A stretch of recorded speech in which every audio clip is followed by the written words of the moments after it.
ওমাসালুল লাযীনা ইউনফিকুনা আমওয়ালাহুম ইবতিগা মারদাতিল্লাহ, যারা খরচ করে আল্লাহর রাস্তায়, ইবতিগা মারদাতিল্লাহ, আল্লাহর সন্তুষ্টি অর্জন করার জন্য, ওয়া তাসবীতাম মিন আনফুসিহিম, নিজেদের মধ্যে দৃঢ়তার জন্য। এই দৃঢ়তার কথা কেন নিয়ে আসলেন? মুফাসসিরিনে কেরাম বলেন, যখন মানুষ কোনো দানের উপলক্ষ আসবে, বলা হয় আপনি দান করুন, অথবা দানের একটা ক্ষেত্র আসবে, মন দান করতে চাইবে না। মনের চতুর্দিকে একটা বাঁধন থাকে, এটা মানুষদের আটকে রাখে। তো এই বাধাকে অতিক্রম করে দান করা কিন্তু কষ্টকর। এই বাধাকে অতিক্রম করে যারা দান করবে, আল্লাহ তাআলা বলেন তাদের দৃষ্টান্ত হলো কামাসালি জান্নাতিন বিরাবওয়াতিন আসহাবাহা ওয়াবিরুন। তাদের দৃষ্টান্তটা হলো, উদাহরণটা বোঝার চেষ্টা করবেন, আল্লাহর উদাহরণ, যে তিনি বলেন তাদের দৃষ্টান্ত হলো একটা বাগানের মতো। বাগানটা কোন জায়গায়? বিরাবওয়াতিন, উঁচু একটা টিলার মধ্যে বাগান। একটু কল্পনা করেন, উঁচু একটা টিলার মধ্যে একটা বাগান আছে। আসহাবাহা ওয়াবিরুন ফাআতাত উকুলাহা দুআফাইন। তো বিভিন্ন বাগান যখন থাকে, তো বাগানের মধ্যে ফল বা ফসল কিভাবে উৎপন্ন হয়? যখন বৃষ্টির পানি নামে, পানির মাধ্যমে তো ফসল হয়। তো আল্লাহ তাআলা বলেন আসহাবাহা ওয়াবিরুন ফাআতাত উকুলাহা দুআফাইন, মুষলধারে বৃষ্টি আসলো, ফলে উকুলাহা দুআফাইন, তার যে ফসলাদি, উৎপন্ন ফসলাদি, এটা মুষলধারে বৃষ্টি আসার কারণে এটা দ্বিগুণ হয়ে গেল, এটা বৃদ্ধি পেল। মানে যতটুকু ফসল আসার কথা, প্রচুর বৃষ্টি হওয়ার কারণে ফসলের পরিমাণটা বেড়ে গেল। ফাইল্লাম ইউসিবহা ওয়াবিরুন ফাতাল্লুন, অথবা মুষলধারে বৃষ্টি নাও যদি হয়, অল্প বৃষ্টিও যদি হয়, এর মাধ্যমে সে ফসল লাভ করে, সে উপকৃত হয়। আল্লাহ তাআলা বলেন যারা দান করবে, তো রব্বুল আলামিন দানের মাধ্যমে সওয়াব যেমন বৃদ্ধি করবেন, ঠিক তেমনি অল্প দান হোক বেশি দান হোক, সওয়াব যেমন বৃদ্ধি পাবে, সাথে সাথে যতটুকু দান করবে আল্লাহ তাআলা ততটুকু সম্পদ তার বাড়িয়ে দিবেন। সুবহানাল্লাহ। আল্লাহ বলেন ওয়াল্লাহু বিমা তা'মালুনা বাসীর, তোমরা যাই করো না কোনো, বাসীর, সব কিছু সম্পর্কে আল্লাহ তাআলা সবথেকে সম্যক অবগত। এরপরে আল্লাহ তাআলা আরো একটা উদাহরণ দেন। কুরআনের উপমাগুলো এত চমৎকার, এত সুন্দর উদাহরণ। আল্লাহ বলেন আয়াওয়াদ্দু আহাদুকুম আন তাকুনা লাহু জান্নাতুন মিন নাখিলিন ওয়া আনাবিন তাজরি মিন তাহতিহা আল-আনহারু লাহু ফিহা মিন কুল্লি সামারাতি ওয়া আসাবাহু আল-কিবারু ওয়া লাহু যুররিয়াতুন দুআফা فأصابها إعصار فيه نار فاحترقت كذلك يبين الله لكم الآيات لعلكم تتفكرون। আরেকটা উদাহরণ আল্লাহ তাআলা দেন, যে আল্লাহ বলেন যে কোনো মানুষ তোমাদের মধ্যে কেউ কি চায় এই কথা, যে সে যখন তার শরীরে শক্তি আছে, সামর্থ্য আছে, তখন তো সে উপার্জন করবে, আয় করবে, আর্ন করবে, চাকরি করবে, ব্যবসা করবে। সে যখন দুর্বল হয়ে যাবে, বৃদ্ধ হয়ে যাবে, তো সে চাইলো যে আমি যখন বৃদ্ধ হয়ে যাব, তখন তো আমি শারীরিকভাবে আর সক্ষম না, আমি আয় করতে পারবো না, আমি যেন একটা স্থায়ী আয়ের একটা ব্যবস্থা করে দিই। একটা আয়ের একটা ব্যবস্থা থাকলো, যে এটার মাধ্যমে যেন আমি বৃদ্ধ অবস্থায় যখন আমি আয় করতে পারবো না, এটা থেকে যেন আমি উপার্জন নিতে পারি। এই ব্যক্তির যদি কোনো সন্তানাদি না থাকে, অথবা সন্তান থাকলেও কিন্তু সন্তানটা উপার্জন করতে সক্ষম নয়, তাইলে এই ব্যক্তি যদি কোনো স্থায়ী আয়ের ব্যবস্থা করে যেতে পারে, কোনো একটা ইন্ডাস্ট্রি করলো, কোনো একটা বাগান করলো, কোনো একটা বাড়ি করে দিল, যেখান থেকে সে বৃদ্ধ অবস্থায় আয় গ্রহণ করবে। আল্লাহ তাআলা এই কথা বলেন কোরআন শরীফে, যে আয়াওয়াদ্দু আহাদুকুম আন তাকুনা লাহু জান্নাতুন, তোমাদের মধ্যে কেউ কি চায় বা চাইবে, আন তাকুনা লাহু জান্নাতুন, তার একটা বাগান হবে, মিন কুল্লি সামারাত, এই বাগানে সব ফল থাকবে না, আন তাকুনা লাহু জান্নাতুন মিন নাখিলিন ওয়া আনাবিন, যে বাগানটা হবে খেজুরের, ওয়া আনাবিন, আঙ্গুরের বাগান, বাগান হবে, যে কোনো বাগান হতে পারে। তাজরি মিন তাহতিহাল আনহার, বাগানটা এত চমৎকার, এটা নিচ দিয়ে নদী প্রবাহিত। লাহু ফিহা মিন কুল্লি সামারাত, আর তার মধ্যে সব ধরনের ফলাদি থাকবে, এটা দ্বারা সে উপকার গ্রহণ করবে।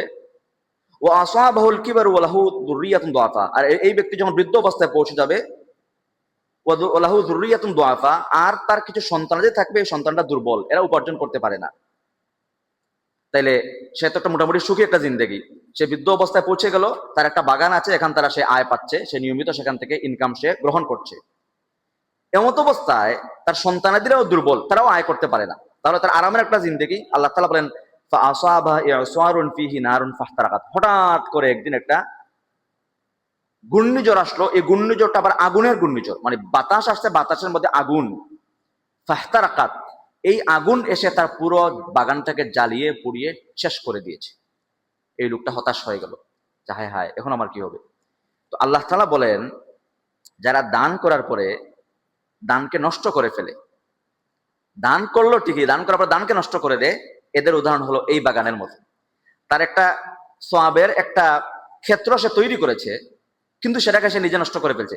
দান কিভাবে নষ্ট হয়? এর আগের আয়াতে আমরা গত সপ্তাহে আলোচনা করেছি, তিন ভাবে দান নষ্ট হয়। আল্লাহ তাআলা বলেন তিন ভাবে দান নষ্ট হয়। এক নম্বর দান নষ্ট হয় যে দান করার পরে কেউ খুঁটা দিয়ে দিল, দান করলো, করার পরে স্মরণ করে দিল, এই তোমার দিলাম, বা তুমি আমার লগে এখনো তোমার তোমার দান করি, তোমার দান আমরা অভিযোগ করলো। দান করার পরে দানকে নষ্ট, এটা একভাবে খুঁটা দেওয়া, মান্নান ওয়ালা আদা, এটাকে মান্নুন বলে।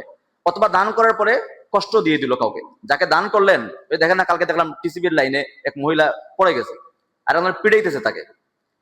বিভিন্ন জায়গায় জাকাতের লুঙ্গি দেয়া হয়, আর কোনবার দেখছিলাম যে জাকাতের লুঙ্গি আনতে গিয়ে মারা গেছে পিষ্ট হয়ে।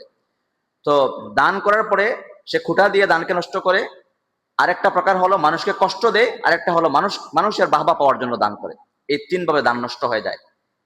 আল্লাহ তাআলা বলেন তাদের উদাহরণ হলো ওই বাগানের মতো। সে দান করার পরে, আমরা গত সপ্তাহে বলেছি যে মানুষ যখন কোনো কিছু দান করে আল্লাহ তাআলা সেটা গ্রহণ করেন, গ্রহণ করার পরে সেটাকে একটা গুড়ার মালিক যেভাবে গুড়ার বাচ্চাকে লালন পালন করে, মুসলিম শরীফের হাদিস, গুড়ার মালিক যে গুড়ার বাচ্চাকে লালন পালন করে বড় করে ফেলে, তো আল্লাহ তাআলা মানুষের দানকে বড় করেন। আপনি দিবেন 1 টাকা, এটা দেখবেন উহুদ পাহাড় সম পরিমাণ হয়ে যাবে।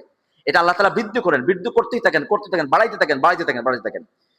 এই যে একটা স্থায়ী আয়ের সে ব্যবস্থা করলো, এখান থেকে সে সোয়াব পাচ্ছে নিয়মিত, এখান থেকে তার সম্পদে বরকত হচ্ছে, কিন্তু সে দানকে নষ্ট করে ফেললো ওই বাগানের মালিকের মতো, যে স্থায়ী আয়ের উৎস একটা করার পরে সে আগুন এসে জ্বালিয়ে দিল, তাকে নষ্ট করে দিল। কাযালিকা ইউবাইয়িনুল্লাহু লাকুমুল আয়াতি লাআল্লাকুম তাতাফাক্কারুন। আল্লাহ তাআলা এভাবে তার নিদর্শন সমূহ তোমাদের সামনে বর্ণনা করেন, লাআল্লাকুম তাতাফাক্কারুন, যেন তোমরা চিন্তা করতে পারো। এটা আমরা একটু চিন্তা করি যে আমাদের দান, আমরা তো অবশ্যই দান করব, দানটা যেন কোনোভাবে নষ্ট না হয়, সতর্কতার সাথে আমরা দান করবো, যেন দানটা, আমি এত কষ্ট করে দান করলাম, আমার আয় থেকে দান করলাম, আর আমার অসতর্কতার কারণে নষ্ট হয়ে গেল, এটা যেন না হয়। সারাদিন রোজা রাখলাম কষ্ট করে, আর অসতর্কতা নাকের ভিতরে পানি দিয়ে দিলাম, কি বলে, গলার ভিতরে পানি চলে গেল, এটা নষ্ট না হয়। তাহলে এটা আল্লাহ তাআলা বলেন। তাহলে এতটুকু থাক, আমরা আজকে পরবর্তী বিষয় যাই ইনশাআল্লাহ বিইذনিল্লাহ।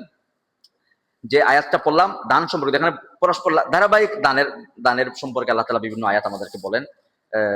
আল্লাহ রাব্বুল আলামিন আমাদের সবাইকে দানশীল বান্দাদের অন্তর্ভুক্ত আর তৌফিক দান করুন। এই রমজান মাসে যেভাবে আমরা দান করলাম, এটা যেন রমজানের পরে অব্যাহত থাকে। আমরা প্রতিদিন এমন কোনো দিন যেন না যায় আপনার সামর্থ্যের আলোকে, এটা বলছেন না যে আপনি এই অ্যামাউন্ট আপনি দেন, আপনার সামর্থ্যের আলোকে আপনি যতটুকু পারেন প্রতিদিন দান করবেন। বালিশের সাথে যখন মাথা লাগবে ঘুমানোর সময়, রাতে এসে ঘুমাইবেন, তো চিন্তা হলো যে আজকে আমি সারাদিন চলে গেলো, কিচ্ছু দান করলাম না, কাউকে কিছু দিলাম না, এমন যেন না হয়। নিজেরা দান করবেন, বাচ্চাদেরকে অভ্যস্ত করবেন। বাচ্চাদেরকে দানে অভ্যস্ত করা মানে তাদের ভবিষ্যতের জন্য আমরা কত কষ্ট করি, সেভিং অ্যাকাউন্ট করেন, তারপরে তাদের জন্য আর কত কিছু করি আমরা বাচ্চার ফিউচারের জন্য। আসল ফিউচার হলো বাচ্চাকে দানে অভ্যস্ত করান, সে অভাবের মধ্যে কখনো পড়বে না, কোনো দিন অভাব তাকে স্পর্শ করবে না। আপনি দানে অভ্যস্ত করিয়ে তুলুন তাকে, নিজেও দানে অভ্যস্ত করুন, নিজেও অভাব থেকে বাঁচার জন্য। বর্তমান জমানায় সবচেয়ে বড় ফিতনা হলো সম্পদের ফিতনা। মানুষ অভাবের মধ্যে যখন পড়ে যায়, তো বাংলায় একটা কথা আছে, অভাবের স্বভাব নষ্ট। আল্লাহ নবী সাল্লাল্লাহু আলাইহি ওয়াসাল্লাম প্রতিদিন 3 বার, সকালে 3 বার, সন্ধ্যায় 3 বার আল্লাহর কাছে আশ্রয় চাইতেন যে আল্লাহুম্মা ইন্নী আউযু বিকা মিনাল কুফরি ওয়াল ফাকরি। আল্লাহ, তোমার কাছে আমি কুফরি থেকে আশ্রয় চাই, যে আমি যেন কুফরি না করি, আর ফাকরি, অভাব থেকে তোমার কাছে আশ্রয় চাই, দারিদ্রতা থেকে তোমার কাছে আশ্রয় চাই। আমি অদ্ভুতভাবে লক্ষ্য করলাম যে এখানে কুফরির সাথে ফাকরের কেন মিলিয়ে দিলেন? কুফরির সাথে ফাকরকে, দারিদ্রতাকে মিলিয়ে দিয়েছেন। তার মানে অভাবে যখন মানুষ পড়ে যায়, আস্তে আস্তে সে লাইনচ্যুত হয়ে যায়, একটা পর্যায়ে সে কুফরিতে লিপ্ত হয়। মানুষ মিথ্যা কথা বলে, কত রকম কুকর্ম করে অভাবের মধ্যে পড়ে গিয়ে। এই জন্য অভাব থেকে আল্লাহর কাছে আশ্রয় চাই, আল্লাহ তুমি অভাব বানিয়ে না, মানুষের মুহতাজ বানিয়ে না, মানুষের দ্বারস্থ করবে না। সচ্ছলতার জিন্দেগি আল্লাহর কাছে চাওয়া। আর সচ্ছল হওয়ার জন্য আল্লাহ প্রদত্ত পদ্ধতি হলো দানে অভ্যস্ত হওয়া। আপনি যত দান করবেন, 1 টাকাও আল্লাহ তাআলা, একটা সামান্য, শুধু টাকা পয়সা নয়, আপনার অন্যান্য জিনিসপত্র দান করা যায়, কাপড় চোপড় দান করা যায়, আরো অনেক কিছু দানের ব্যবস্থা আছে যেটার মাধ্যমে মানুষ উপকার হয়। তো আমরা দানের বিষয়টা বোঝার চেষ্টা করি। আল্লাহ তাআলা আমাদেরকে তৌফিক দান করুন।